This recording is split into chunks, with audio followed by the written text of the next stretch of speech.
So বন্ধুরা, সকালবেলা আমি ঘুম থেকে উঠে ডাইরেক্ট আসি গাড়ির কাছে। সো গাড়ির কাছে এসে দেখি দাদা নিজে কাজ করছে, কারণ আমাদের এই গাড়িটা সিএফ হবে। তো আপনারা নিশ্চয়ই জানেন যে সিএফ করার সময় গাড়িটাকে ধুয়ে মুছে চকচকে নতুনের মতো নিয়ে যেতে হয়, নাহলে গাড়ির সিএফ পাস হয় না। সেই জন্য দাদা সকাল সকাল কাজ করছে, বাবাও গাড়ির কাজে হেল্প করছে। তো এর জন্য আজটা মিস্ত্রিও আনা হয়েছে। মিস্ত্রি গাড়ি রং করবে, এই গাড়িটার রং, এর পাশেরটা রং করবে। একসাথে আমাদের তিনটে গাড়ি রং হবে, কারণ একসাথে তিনটে গাড়ি রং করলে খরচাটাও কম হয়। এই জন্য আমার আব্বা সিদ্ধান্ত নেয় একসাথে তিনটে গাড়ি রং করবে, যাতে খরচাটা কম হয়।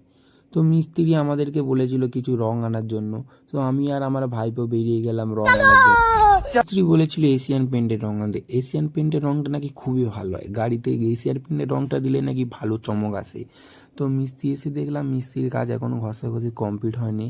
তো আমি গেলাম গাড়ির কেবিনে এসে দেখি গাড়ির কেবিনের রং প্রায় কমপ্লিট হয়ে গেছে এই গাড়িটার। তো গাড়ির ডালার ঘষাঘষির কাজও প্রায় কমপ্লিট। এই গাড়িটার আর কোনো কাজ হবে না এখন। সো আমার আব্বা আর দাদা ওই গাড়িটার কাজ করছে।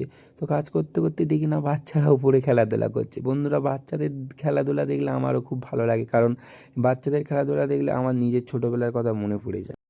কিছুক্ষণ পর এসে দেখি মিস্ত্রির বাইরের ঘষাঘষি কমপ্লিট। তো এখন মিস্ত্রি ভিতরে ঘষাঘষি করছে।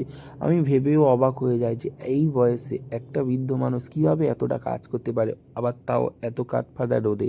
আমি দেখেই অবাক হয়ে যাচ্ছি যে কীভাবে করতে পারে মানুষ। তো বন্ধুগণ, আমার যদি ভিডিও ভালো লেগে থাকে আমাকে ভিডিওতে একটা লাইক করে দেবেন ও চ্যানেলটাকে সাবস্ক্রাইব করে দেবেন, যাতে আমার ভিডিও করার আগ্রহ বাড়ে, তো আমি আরও ভিডিও বানাতে পারি।